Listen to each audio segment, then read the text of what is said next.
This presentation focuses on coils as a hand building technique. So our lesson objectives are to study and practice forming coils as a hand building technique in ceramics, and to learn to create a variety of coil styles, which will become options for your coil project.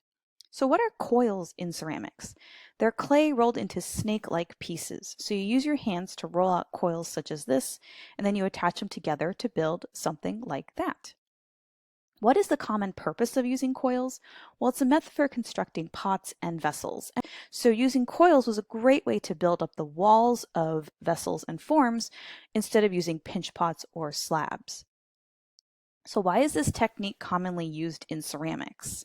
You can create functional or decorative forms such as bowls, pots, vases, jugs, and cylinders.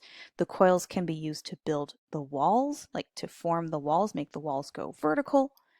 The technique has been adapted to be used in many ways, depending on the forms that you need.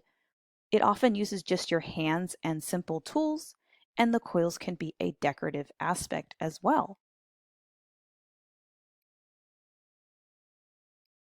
So how do coils work?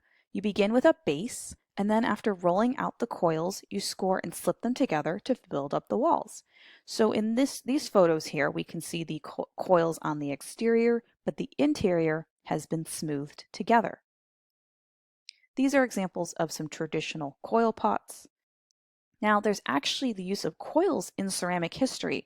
The coil technique began in Grecian art sometime around 2500 BC. So this would be artwork by the Greeks.